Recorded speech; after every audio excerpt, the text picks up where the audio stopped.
नमस्कार विद्यार्थी मित्रांनो, विषय मराठी कविता कविता 6वी। कवितेचं नाव आहे रंग माझा वेगळा। कवितेचे कवी सुरेश भट, जन्म 1932 ते 2003। सुरेश भट यांनी रंग माझा वेगळा या कवितेमध्ये समाजामध्ये वावरत असताना जे काही त्यांना अनेक अनुभव आले ते अनुभव त्यांना या कवितेमध्ये व्यक्त करून दाखवलेलं आहे। तर सुप्रसिद्ध कवी, पत्रकार, संपादक, काही काळ वृत्तपत्रात वार्ताहर व साप्ताहिक बहुमतचे संपादक, रूपगंधा, रंग माझा वेगळा, एल्गार, झंझावत या संग्रहांनी त्यांच्या कवितांचे वेगळेपण आणि गझलकार म्हणून स्थान निश्चित केले। त्यांचे खरे सामर्थ्य त्यांच्या राजकीय सामाजिक आशयाच्या कवितेतून जाणवते। माणसाचा दुटपी व्यवहार, स्वार्थ, ढोंगीपणा, लाचारी, समाजातील मूल्यहीनता, मी जी समाजाने केलेली मानहानी या विषयीचा प्रखर संताप ते व्यक्त करतात। प्रेम कवितेतील त्यांची मृदू व हळुवार शब्द कळाही कधी कधी तीक्ष्ण, धारदार व उपरोधिक बनते। गझल या रचनाबंधाचा निष्ठापूर्वक स्वीकार व दृढनिश्चयी प्रसार हे सुरेश भट यांचे काव्य परंपरेतील खरे योगदान। गझल हा रचनाबद्ध लोकप्रिय करण्यात त्यांचा सिंहाचा वाटा आहे। रंग माझा वेगळा या अत्यंत गाजलेल्या गझलेत आपणाला गझलकारांच्या अगदी वेगळ्या व्यक्तिमत्वांची ओळख होते। सगळ्या गुंत्यात गुंतून ही आपला पाय मोकळा ठेवणाऱ्या कलंदर व्यक्तिमत्वाला येणारे अनुभवही जगा वेगळेच असतात। एरवी सर्वांना उन्हाच्या झळा लागतात, परंतु अशा जगा वेगळ्या माणसाला सावली जाही झळा लागतात। दुःखाचा अनुभव तर नेहमीचाच असतो, परंतु कधी काळी मिळणारे सुखही अशा प्रकारे मिळते की त्यांनी आनंद वाटण्याऐवजी दुःखच वाटते। त्यामुळे गझलकारांना वाटत राहते की जगण्यास सुरुवात करतानाच आयुष्याचे आपला विश्वासघात केला आहे। परंतु अशाही परिस्थितीत दुःखाच्या हसतमुखाने स्वीकार करत गेल्यामुळे दुःखानेही माझा लळा लागला असा गझलकाराचा अनुभव आहे। त्याने स्वतःला माणसाच्या मध्यरात्री हिंडणारा सूर्य म्हटले आहे। ज्यांचे आयुष्य नैराश्य अंधकाराने व्यापलेले आहे त्यांच्यासाठी पेटून उठणारा मी सूर्य आहे। तो जेव्हा नमूद करतो तेव्हा त्यांची प्रखर सामाजिक बांधिलकी दिसून येते। सावल्यांचा झळा, दुःखाचा लळा, मध्यरात्री हिंडणारा सूर्य यासारख्या परस्पर विरोधी भाव छट्टामुळे अर्थाच्या दृष्टीनं गझल वेगळ्या उंचीवर पोहोचते। अगदी योग्य ठिकाणी येणारे यमक, अनुप्रास यामुळे गझलेला अप्रतिम गेयता लाभलेली आहे।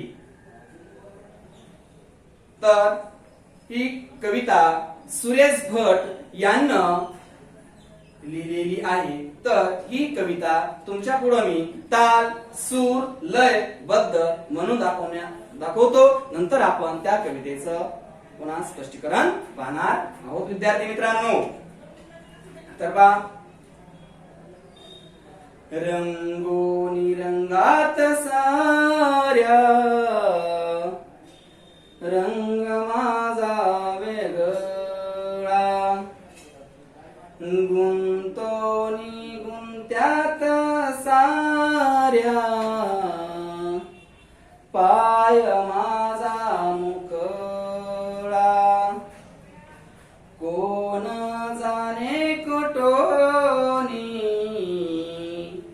या सावल्याल्या पुढे, मी आसा की लागती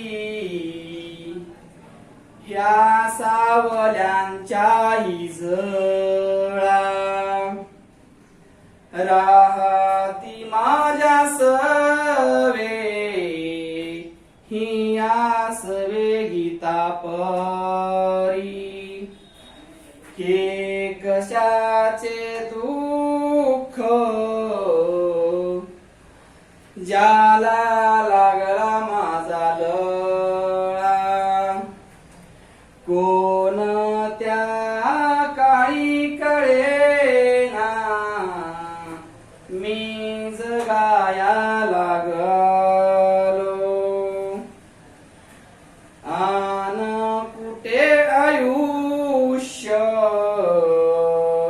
गेले कापूनी माझा गळा, सांगती तात्पर्य माझ्या सारख्या खोट्या दिशा, चालणारा पांगळा अन पाहणारा आंधळा, मानसाच्या मध्यरात्री हिंडणारा सूर्य मी, माझी यासाठी न माझा पेटण्याचा सोळा, गुंतोनी रंगात साऱ्या रंग माझा वेगळा, गुंतोनी गुंतत साऱ्या पाय माझा मोकळा. ही अशी ताल सुरामध्ये आपण कविता आता तुमच्या समोर मी सादर केलेली आहे विद्यार्थी मित्रांनो. तर आपण आता या कवितेचा आपण रंग माझा वेगळा या कवितेचा आपण आता भावार्थ पाहणार आहोत की सुरेश भट यांना या कवितेमध्ये रंग माझा कसा आहे इतरांपेक्षा हे त्यांना या कवितेमध्ये आपल्याला सांगण्याचं काम किंवा सांगितलेलं आहे. तर पहा, कविता तुमच्या पुढे आपण म्हणजे तुम्हाला त्याचा भावार्थ सांगतो पहा.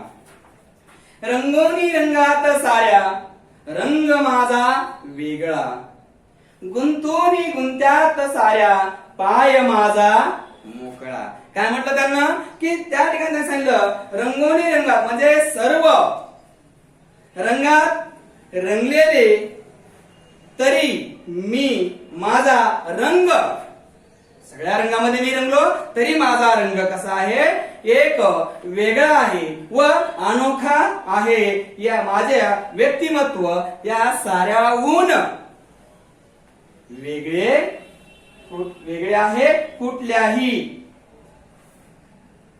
गुंत्यात मी अडकलेलो नाहीये कारण मी माझ्या अडकलेलो नाही किंवा कोणत्याही बंधनातून मी काढलेला आहे अडकलो नाही आणि त्या बंधनातून मी मुक्त केव्हाच झालेलो आहे. पा कोण जाणे कोठोनी या सावल्या आल्या पुढे मी असा की लागती या सावल्यांच्याही झळा.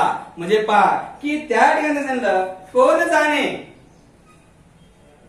कोटोनी, म्हणजे मला काही कळलेलं नाहीये. आणि त्यावेळेस कुठून आणि कशा सुखाच्या सावल्या माझ्याकडे आलेल्या आहेत. आपोआप येतात. माणसाला फक्त काय असलं पाहिजे, समाधान असणं गरजेचं आहे. माणसानं ज्यावेळेस व्यक्ती कुठलंही काम करत असताना आपण ते काम व्यवस्थितरित्या केलं तर ते काम आपोआप सोपं होत गेल्याशिवाय राहत नाहीये. तसं सुरेश भट यांना म्हटलं आहे की मी ज्यावेळेस मला काही कळलेलं नाहीये की कुठून या सावल्या माझ्या समोर म्हणजे माझ्या पुढे आलेल्या आहेत आणि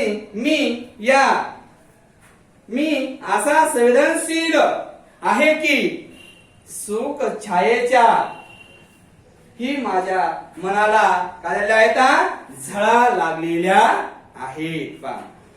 राहती माझ्या सवे ही आसवे गीता परी हे कशाचे दुःख ज्याला लागला माझा लळा. काय सांगितलं त्यांना की राहती माझ्या सवे, म्हणजे त्या सांगितलं की माझ्या डोळ्यातले दुःख माझ्या डोळ्यातले अश्रू काय ते की सतत माझ्या सोबत सदैव राहत आहे. की ज्या ठिकाणी सांगितलं की की माझ्या सोबत राहत आहेत आणि ज्यावेळेस हे कशाचे दुःख ज्याला लागला माझा लळा की मग त्यावेळेस त्यांनी सांगितलं की कुठले ज्यावेळेस असं सदैव राहतात आणि गीतापरी म्हणजे माझे जे काही गाणे आहेत हे गाणे हे ज्यावेळेस असेच कशाचे मला होते की या दुःखालाही लळा लागलेला आहे. म्हणजे दुःख ही माझं तिथं काय झालेलं आहे विसरून गेलेलं आहे. पहा त्यानंतर कोणत्या काळी कळेना मी जगाया लागलो आणि कुठे आयुष्य गेले कापुनी माझा गळा. की त्या ठिकाणी त्यांनी सांगितलं सुरेश भट यांना म्हटलं आहे कोणत्या काळी म्हणजे कोणत्या वेळी मला जीवनाचे भान आले आणि जाणीव झाली हे मला कधीच कळलं नाही. पण मी आयुष्य जगायला लागलो ज्यावेळेस मी आयुष्याला सुरुवात जगण्यासाठी केलेली आहे तथापि माझ्या प्रामाणिकपणे जगण्याचा या आयुष्याचा विश्वासघात केला. माझ्या इमानीची किंमत जगाने काय केली आहे विश्वासघात केलेली आहे. त्यानंतर सांगती तात्पर्य माझे सारख्या खोट्या दिशा चालणार पांगळा आणि पाहणारा आंधळा. म्हणजे त्याने सांगितलं की चारही दिशा पूर्व पश्चिम दक्षिण उत्तर चारही बाजूनी या दिशा काय आहेत की त्या ठिकाणी त्यांना म्हटलं आहे की चारही दिशा ही माणसाने मला जीवनाचे सार सांगितले आहे. म्हणजे चारही दिशाच्या बाजूचे ज्या चारही दिशाचे ज्या आतलं जे सार आहे म्हणजे चारही बाजूचं जे सार आहे ते मला मानवाने सांगण्याचं काम केलेलं आहे. आणि माझी दिशाभूल करता कोणाची सुरेश भट म्हटलं त्यांना कवीने सांगितलं आहे माझी काय केलं आहे माणसानं दिशाभूल केलेली आहे. आणि दिशाभूल केल्यानंतर त्यावेळेस त्यांना करतात कारण जो नीट म्हणजे व्यवस्थित चालणारा आहे त्याला जग काय म्हणलं पांगळा म्हटलं आणि जो नीट पाहत आहे जो व्यवस्थित पाहत चालतो त्याला काय म्हटलं आहे आंधळा म्हटलं आहे. म्हणजेच ढोंगी लोकांना निर्मळ जीवन जगणाऱ्या व्यक्तींना काय म्हटलं काय केले त्याची फसवणूक केलेली आहे. पहा माणसाच्या मध्यरात्री हिंडणारा सूर्य मी माझ्यासाठी न माझा पेटण्याचा सोहळा. की त्या ठिकाणी जेथे जिथे काळोख असेल अंधार असेल आणि अशा ठिकाणी मी नैराश्याच्या काळ्या मध्यरात्री मी सर्वत्र स्वतः हिंडणार आहे असं स्वतः त्यांना म्हटलेलं आहे. कुणी सुरेश भट यांनी. त्यावेळेस मध्यरात्री मी हिंडणारा सूर्य आहे, स्वतःला सूर्य म्हटलं. माझ्या विचाराच्या दिशा कशा आहेत? माझ्या विचारांच्या दिशा ह्या तेज आहे. आणि मध्यरात्री फिरण्याचं काम कोणी केलं? सुरेश भट यांना केलेलं आहे पहा. तर इतरांवर होणाऱ्या अन्यायाविरुद्ध पेटून उठण्याची माझी काय आहे? वृत्ती आहे. मी स्वतःसाठी किंवा माझ्या स्वार्थासाठी कधीही पेटून उठलेलो नाहीये. आणि मी कधीही स्वतःचा किंवा स्वतःच्या स्वार्थाचा मी कधीही उत्सव किंवा सोहळा साजरा केलेला नाहीये. कारण त्या ठिकाणी सांगितलं की ज्यावेळेस पहा सोहळा म्हणजे उत्सव आणि समारंभ असं सुरेश भट यांनी म्हटलं आहे. मी कधीच माझ्यासाठी माझ्या स्वार्थासाठी मग कधीच मी असा विचार केलेला नाहीये. अशी ही कविता सुरेश भट यांना रंग माझा वेगळा ही आपल्याला आपण ती आज कवितेचा अनुवाद आपण पाहिलेला आहे. विद्यार्थी मित्रांनो, ही कविता अनेक आपण त्यांच्या जे काही त्याचा भावार्थ होता तो आपण पाहिला आहे. आणि जर काही कुणाला अडचण असेल तर मला विचारू शकता. कारण त्या ठिकाणी त्यांनी सांगितलं इतरांपेक्षा जो काही माझा रंग आहे तो कसा आहे? वेगळा आहे. अशी ही कविता इथं संपलेली आहे. तर विद्यार्थी मित्रांनो, आपण इथंच आज थांबूया.